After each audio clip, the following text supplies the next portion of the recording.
Hello කොහොමද ඔයාලට? ඉතින් මම අද අරගෙන එන්නේ කැනඩාවේ ස්ප්‍රින්ග් එක ගැන ව්ලොග් එකක්.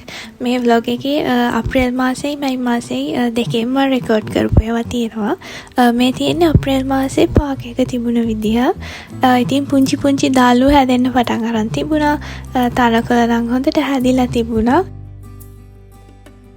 ඉතින් මට තව මෙක්සිකෝ ව්ලොග්සුත් ගේන්න තියෙනවා. හැබැයි මට ඒ ටික එඩිට් කරන්නත් බැරි වුණා. අනික කැනඩාවේ දැන් ස්ප්‍රින්ග් එක ඕල්මෝස්ට් ඉවර වෙගෙන යන නිසා මට හිතුණා ඊට කලින් මේ ව්ලොග් එක අරන් ආවනම් හොඳයි කියලා.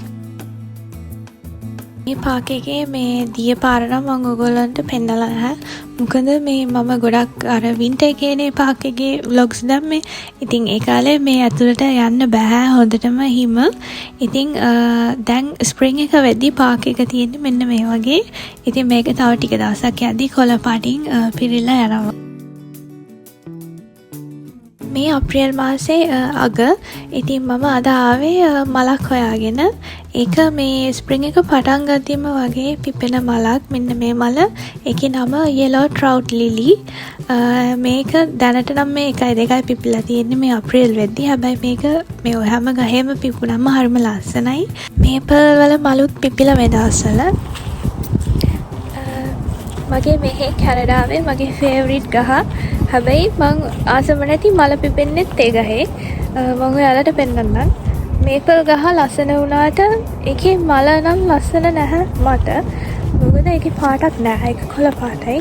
පොඩ්ඩක් ඉන්න මම ඔයාලට පෙන්නන්නම්. මෙතන ඉස්සරහා තියෙනවා මේපල් ගහක්.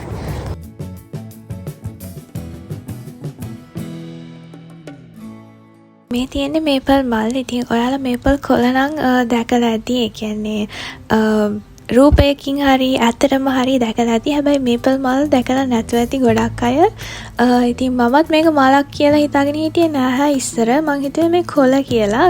ඒක කොළ පාට නිසා නැහැ. මේක තමයි මේපල් ගහේ මල්. මේ වෙද්දි ඩැන්ඩෙලයන් මලුත් එක දෙක පිපෙන්න පටන් ගන්නවා. මෙන්න මේ කහ පාටේ චූටි මල් జాතිය. ඉතින් මේක හරිම ලස්සනයි. මේක හර්බල් ප්ලාන්ට් එකක් කියලාත් කියනවා. කට්ටිය මේවා මැල්ලුම් කරනවා. හැබැයි මම නම් try කරලා නැහැ. ඉතින් මේක තව ටික දවසක් යද්දි මේ ඔක්කොම කහ පාට වෙලා යනවා. මේ තියෙන්නේ මැයි මාසෙ වෙද්දී. ඉතින් පේනවනේ අප්‍රේල් එක කම්පෙයාර් කරලා බලද්දි දැන් මල් හැමතැනම පිපිලා මේක ඈතට බලද්දි සම්පූර්ණයෙන්ම කහ පාටට තමයි පේන්නේ. මේ ඩැන්ඩෙලයන් මල් පිපුණම ඉතින් පොළවේ බලන තැන කහ පාටයි වලට පේනවා ඇති මේ පාර දෙපැත්තේම. මේ තියෙන්නේ විලෝ ගස්වල දළු. ඒව ලස්සන කහ පාටක් තියෙන්නේ. විලෝ කියලා කියන්නේ මං හරිම ආස ගහක්. මේක ඇත්තටම වීපින් විලෝ කියන ගහ. මොකද ඒකේ අතු මේ වගේ පල්ලෙහාට එල්ලලා තියෙන නිසා. ඉතින් වීපින් විලෝ කිව්වම ඒක මට ඒකේ තේරුම හරියට අර වැළපෙන විලෝ ගහ වගේ. ඉතින් මට මේ විලෝ ගස් දැක්කම මොකක් හරි රීසන් එකකට හැරි පොටර් කතාවක් මතක් වෙනවා. ඊළඟට ඉතින් වසන්ත කාලේ මුලින්ම එන්නේ ටියුලිප් සීසන් එක. ඉතින් ටියුලිප් කියන්නේ මං ආස මල් జాතියක්. මොකද ඒකේ පාට මල් තියෙනවා. ඉතින් මේවා මම මේ එක තැන්වල එක ගාඩන් වල පාක් වල එතකොට ගෙවල් ඉස්සරහා එහෙම රෙකෝඩ් කරපු ක්ලිප්ස් තමයි තියෙන්නේ ටියුලිප් වල.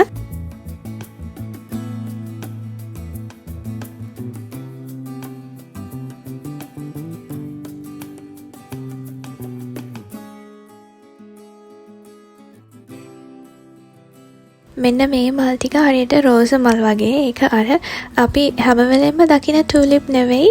ඒකේ පෙති ගොඩාක් තියෙනවා. හරිම ලස්සනයි. මෙතන මේ පාටින් පොකුරක් වගේ තියෙන්නේ හයසින්ත් කියන මල් జాතිය. ඒක හරිම සුවඳයි. ඒකේ සුවඳ ගොඩාක් ඈතට එනකන් එනවා. මම පර්සනලි හරිම ආස මල් జాතියක් ඒක. මේකේ මේ පාටවල් වලට අමතරව සුදු පාට කහ පාට වගේ තියෙනවා.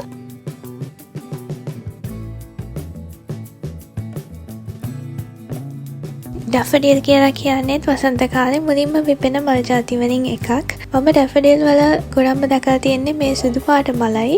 එතකොට මේ කහ පාට මලයි.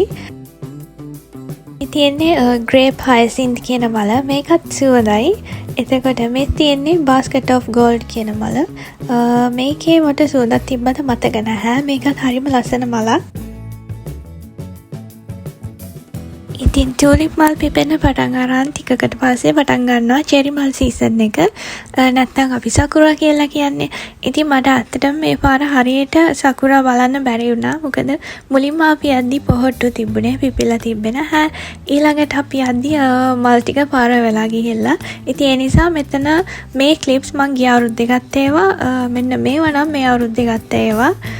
ඉතින් මට අර ගොඩාක් චෙරි බ්ලොසම්ස් ගස් තියෙන තැනකට ගිහිල්ලා බලන්න හම්බුනේ නෑ. ඒක නිසා හැබැයි මෙතන තිබ්බ මේ ගස් දෙකත් හරිම ලස්සනට තිබුණා මල් පිරීලා.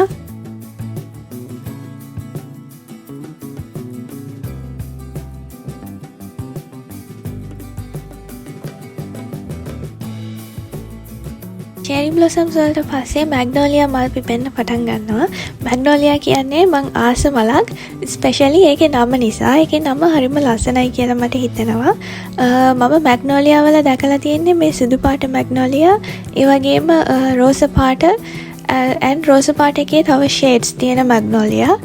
මේ මල හරිම ලොකුයි, සුවඳයි ඒ වගේම.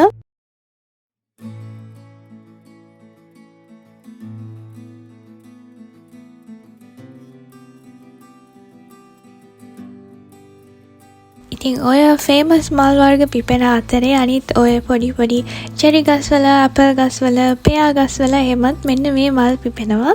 ඒ ගස් වර්ග ඔක්කොගේම මල එක සමානයි.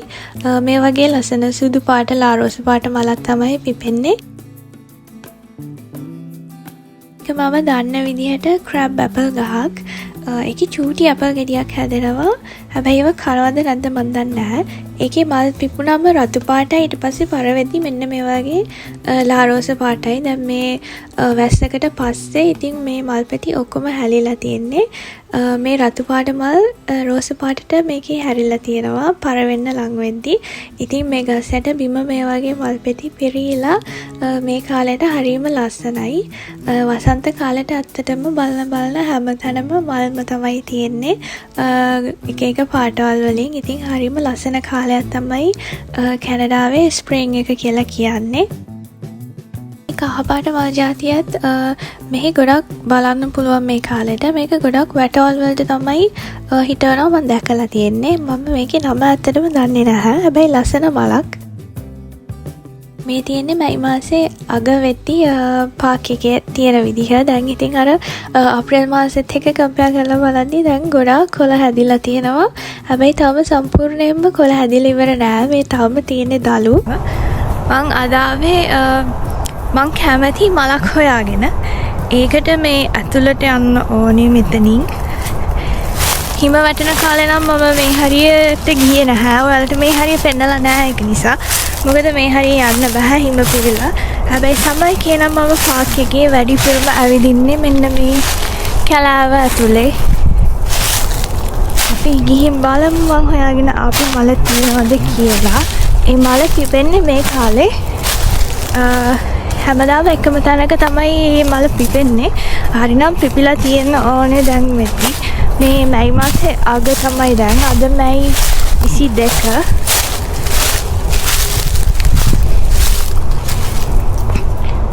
තවම ගස් හරියට හැදිලා නැහැ. තවම දලු තමයි තියෙන්නේ ගස්වල.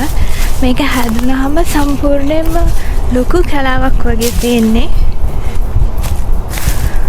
මං හොයාගෙන ආපු එක තියෙනවා මට ඈතින් පේනවා නිල් පාටට. මේ තියෙන්නේ forget me not මල්. ඉතින් මේ මලේ නම ඔයගොල්ලෝ ගොඩක් අහලා ඇති. ගොඩක් කතා පොත්වල එහෙමත් තිබුණානේ. හැබැයි ඇත්තටම දැකලා නැතුව ඇති ඒක කොහොමද හැදෙන්නේ කියලා. ඉතින් මේ තියෙන්නේ ඇත්තටම forget me not මල් කැලෑවේ හැදෙන විදිය.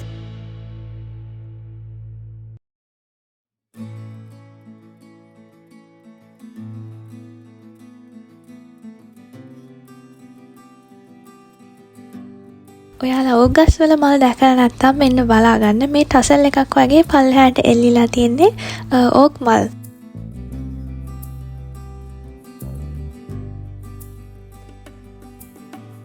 ඔය ඔක්කොම මල් සීසන් වලට පස්සේ අන්තිමට එන්නේ ලයිලැක් මල් සීසන් එක. ලයිලැක් කියලා කියන්නේත් මං ආසම මල් ජාතියක්. මොකද ඒකේ සුවඳ නිසා ස්පෙෂලි. මේ සුදු පාට ලයිලැක් මල් නම් මං දැක්කේ ෆස්ට් ටයිම්. මං දැකලා තියෙන්නේ දම් පාට ඒ වගේ ෂේඩ්ස් විතරයි.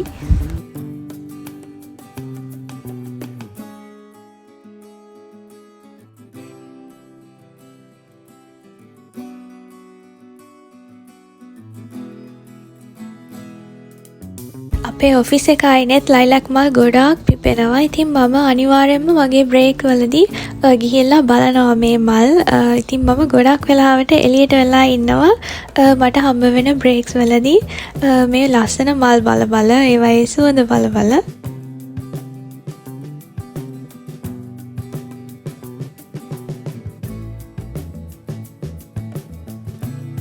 අපේ ගෙදරත් එක ලයිලක් ගහක් තියෙනවා. ඉතින් මම ඒකෙන් ඉඳලා හිටලා පොඩි මල් දෙකක් හදාගෙන එනවා.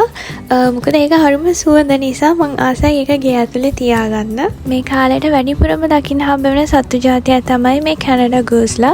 මෙයාලා වින්ටර් එකේදී මයිග්‍රේට් කරලා ආපහු මාර්තු වගේ වෙද්දි කැනඩාවට එනවා. මේ කාලේට ඉතින් මෙයාලා බිත්තර රකින්නවා හරි නැත්නම් මේ වගේ පොඩි බබාලෙක් ඇවිදිනවා හරි හැමතැනම දකින්න පුළුවන්. ඉතින් ඒක නිසා මේ කාලේට ගූස් සීසන් කියලාත් කියනවා. මේ තියෙන්නේ අපේ ගෙවල් ඉස්සරහා පාර. මේ දවස්වල පේන්න තියෙන විදිය කොළ පාටයි. එතකොට ලස්සන මල් පිපිලා හරිම ලස්සනයි.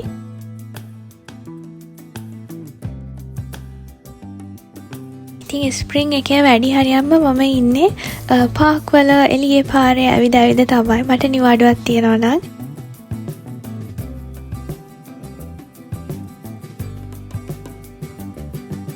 ඉතින් මෙහෙම තමයි කැනඩාවේ ස්ප්‍රින්ග් සීසන් එක පේන්න තියෙන්නේ. පර්සනලි මම ආසම සීසන් එකක්. ඉතින් මම ආයි vlog එකක් අරගෙන එන්නම් ඉක්මනටම. එතකන් සතුටින් පරිස්සමින් ඉන්න. බයි.